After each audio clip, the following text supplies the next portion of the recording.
Hello everyone. इस video में हम पढ़ेंगे क्लास 6 हिस्ट्री के chapter 1 what where how when के क्वेश्चन आंसर्स। तो देखिए पहला क्वेश्चन मैच द फॉलोइंग है, तो मैंने जो है वो स्टार्टिंग में आगे ही आगे इनके लिख दिया है। तो नर्मदा वैली जो है वो हंटिंग और गैदरिंग के लिए जानी जाती है। मगधा जो थी वो फर्स्ट बिग किंगडम थी। गारो हिल्स जो है उसमें सबसे पहले जो अर्ली एग्रीकल्चर है वो स्टार्ट हुआ था। इंडस एंड ट्रिब्यूटरी, तो उसके आगे हो जाएगा सिटीज़ अबाउट 2500 ईयर्स अगो। और गंगा वैली तो वही फर्स्ट सिटीज़ हो जाएगा इसके आगे भी। तो ये वाला हमारा हो गया है। अब फिर इसमें आगे हमें बताना है list one major difference between manuscripts and inscriptions. तो इसका आंसर हो जाएगा one major difference between manuscripts and inscription is that manuscripts are handwritten books records of the past. They were usually found on palm leaves और barks of tree. तो देखिए manuscript, menu का मतलब होता है hand, script का मतलब लिखा जाना। तो मैन्यूस्क्रिप्ट्स होती थी जो हाथ से लिखी जाती थी। पास्ट के रिकॉर्ड्स जो पास्ट में हुआ है उसके बारे में जो भी हमें हाथ से लिखा हुआ मिलता है वो हमारे मैन्यूस्क्रिप्ट्स होती है। और कहाँ पर लिखी जाती थी? ये लिखी जाती थी पाम जो ट्री होता है उसके पत्तों पर, या फिर उसके तना जो है तने को काट करके, और उस पर जो लिखा जाता था बार्क पर या फिर जो है लीव्स पर, वो मैन्यूस्क्रिप्ट्स होती थी। और inscriptions are writings engraved on hard surface such as stone और मेटल। और इंस्क्रिप्शंस जो होते थे वो काफ़ी तख्त से सरफेस, जैसे कि जो पत्थर हो गया या फिर कोई मेटल हो गई, आयरन, कॉपर, किसी भी तरीके की अगर मेटल पे या फिर स्टोन पर, पत्थर पर अगर सरफेस हार्ड है तो वो हमारा हो गया स्क्रिप्शन। तो देखिए मैन्यूस्क्रिप्ट मतलब जो हाथ से लिखी जाती थी पत्तों वगैरह पर, और इंस्क्रिप्शन जो थी वो लिखी जाती थी या तो पत्थर पे या फिर जो है बहुत ही हार्ड सरफेस पर, और मैन्यूस्क्रिप्ट लीव्स या फिर बार्क पर। तो ये सेकंड वाला हो गया। थर्ड में देखिए return to Rashida's question, can you think of some answers. और फिर तो जो रशीदा का क्वेश्चन था उसके आंसर हमें बताना है। देखिए a possible answer to Rashida's question is that one can know about the past from information obtained by studying manuscripts inscription that have been preserved in temple and monasteries। तो देखिए जो हम लोगों को इन्फॉर्मेशन मिलती है पास्ट के बारे में, बीते हुए समय के बारे में, वो हम लोगों को मैन्यूस्क्रिप्ट पढ़ करके, इंस्क्रिप्शन पढ़ करके मिल सकती है। और जो कहाँ पर हैं ये प्रिस्क्रिप्शंस और मैन्यूस्क्रिप्ट्स? जो प्रिजर्व की गई हैं, मतलब बचा करके रखी गई हैं मंदिरों में या फिर मोनास्ट्रीज में। मोनास्ट्रीज वो होती थी जिसमें जैसे कि जैन या फिर जो बुद्ध मॉन्क होते थे, जो लोग अपना घर छोड़ करके और तपस्या वगैरह करते थे और अलग जीवन बिताते थे, वो मोनास्ट्रीज में रहते थे। तो मोनास्ट्रीज पे, टेम्पल्स में जो मैन्यूस्क्रिप्ट इंस्क्रिप्शन है उसमें जो भी पास्ट के बारे में लिखा गया है उससे हमें पता लगता है। Also studying various remains of past such as bones, tools, coins and monuments help us to understand how the present evolved. और हमें पास्ट से प्रेजेंट के बारे में और कैसे पता लगता है? तो देखिए जो बोन्स, हड्डियां हैं, उनके जो हथियार होते थे, टूल्स होते थे, सिक्के होते थे, और मॉन्यूमेंट्स होते हैं, जैसे कि बहुत ही, जैसे ताजमहल हो गया और लाल किला हो गया, ये मॉन्यूमेंट्स है क्योंकि बहुत पुराने समय में एक तो बनवाए गए हैं। और इमारतें, पुरानी इमारतें जो बहुत ही राजा महाराजाओं ने बनवाई हों, या बड़े बड़े जो मंदिर होते हैं, इन सारों के जो पुराने काफ़ी लंबे समय पहले बनाए गए होते हैं और उनकी कोई कल्चरल, रिलीजियस सिग्निफिकेंस होती है, इंपॉर्टेंस होती है, उनको हम मॉन्यूमेंट्स कहते हैं। तो हम बोन्स, टूल्स, कॉइन्स, मॉन्यूमेंट्स, इन सब की वजह की हेल्प से भी हम लोग ये देखते हैं, ये समझ सकते हैं कि पास्ट से हम प्रेजेंट तक कैसे पहुँचे हैं। क्वेश्चन नंबर 4 है make a list of all the objects that archaeologist may find which of these could be made of stone. हमें लिस्ट बनानी है आर्कियोलॉजिस्ट जो फाइंड करते हैं और इनमें से हमें कौन सी चीज़ें स्टोन की, पत्थर की मिलती है। तो देखिए आर्कियोलॉजिस्ट कौन होते हैं? आर्कियोलॉजिस्ट होते हैं ऐसे इतिहासकार जो इतिहास के बारे में क्या है, मतलब खुदाई वगैरह करते हैं और सामान को ज़मीन में से निकालते हैं और उनकी स्टडी करते हैं, और स्टडी करने के बाद हमें उनके बारे में बताते हैं कि वो मटेरियल कैसा रहा है, उस पर क्या लिखा हुआ है, कहाँ से मिला है, और किस एम्पायर का, किस समय का वो हो सकता है। तो वो आर्कियोलॉजिस्ट होते हैं। तो इसका आंसर है, देखिए क्वेश्चन क्या था कि ऑब्जेक्ट हमें मिले हैं और वो हमें क्या बताते हैं, और वो कौन से ऑब्जेक्ट जो हमें मिलते हैं वो पत्थर के बने हैं। तो लिस्ट ऑफ ऑब्जेक्ट में इंक्लूड द रिमेन्स ऑफ, कौन कौन से हमें ऑब्जेक्ट मिलते हैं, रिमेन्स ऑफ बिल्डिंग, मतलब जो बिल्डिंग बच जाती हैं टूट फूटने के बाद, बहुत पुरानी हो जाती है, टूट फूट जाती है, तो बची हुई जो बिल्डिंग्स होती हैं, पेंटिंग्स होती हैं, स्कल्पचर होता है कोई भी, जैसे कि पॉट्स हो गए और घड़े वगैरह हो जाते हैं और मूर्तियाँ हो जाती हैं, उन सबको हम स्कल्पचर कहते हैं। स्कल्पचर्स, टूल्स, हथियार हो गए, वेपन्स, पॉट्स, पैन्स, ऑर्नामेंट्स मतलब हमारे जेवर वगैरह, bones of animals and coins, ये सारी की सारी चीज़ें जो है हमें मिलती हैं। आर्कियोलॉजिस्ट इनको ढूंढते हैं। Out of the items mention the following can be made up of stone, पत्थर के कौन कौन से बने हो सकते हैं, रिमेन्स ऑफ बिल्डिंग पत्थर की बनी हो सकती हैं, स्कल्पचर्स, मूर्तियाँ पत्थर की बनी हो सकती हैं।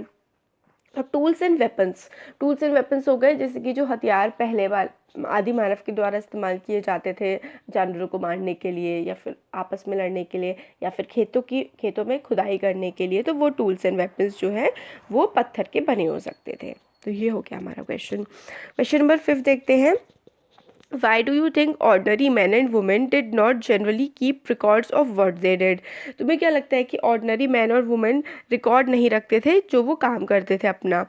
तो इसका आंसर हो जाएगा ordinary man and women did not keep a record of what they did because they were unaware of art of writing. Also most of literary work were also written in Sanskrit which was not known to the common people.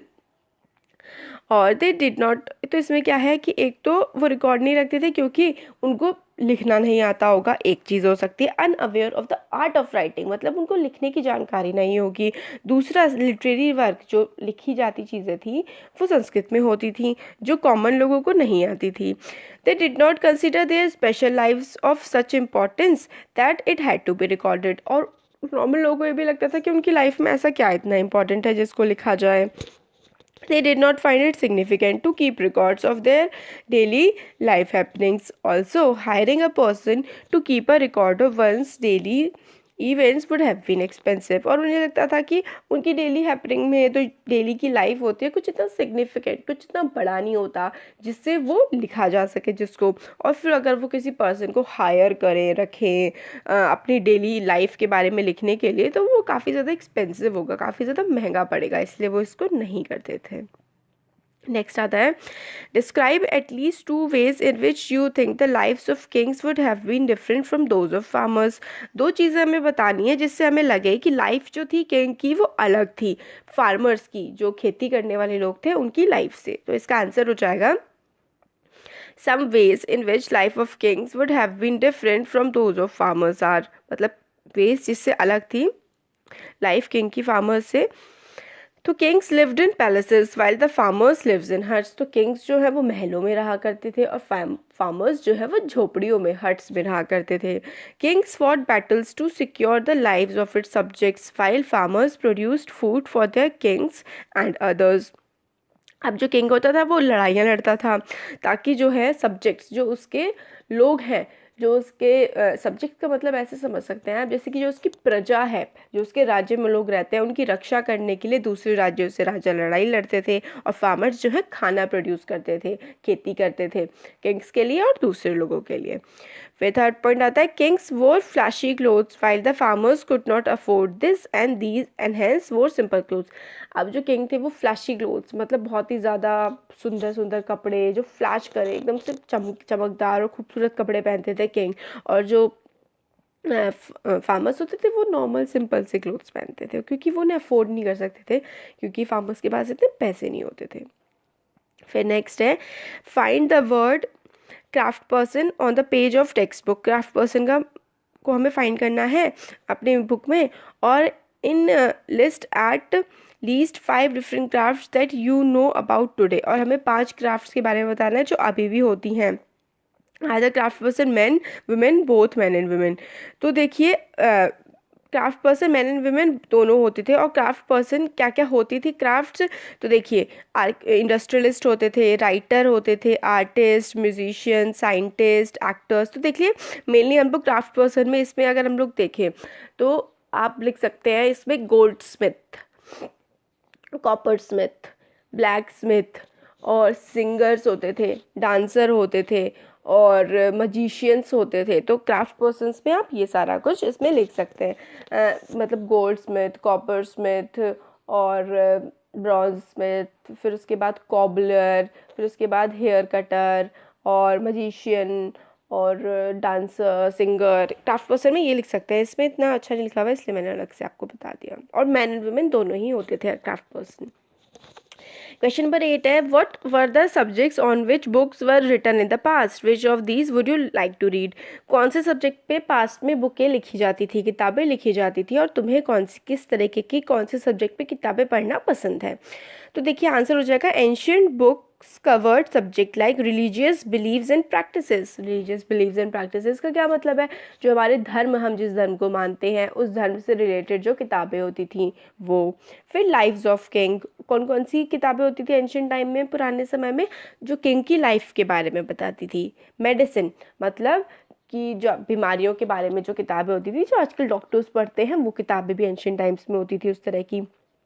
Science के बारे में जो भी बहुत सारी चीज़ें हमें पता है कि पृथ्वी किसके सन के चारों ओर चक्कर लगाती है, सूर्योदय, चंद्रोदय, और जो वो होते हैं ना, जैसे ग्रहण कैसे लगते हैं, बहुत साइंस डेवलप थी हमारे देश की पहले, तो उसके बारे में पोएट्री, कविताएं होती थी, ड्रामा होते थे।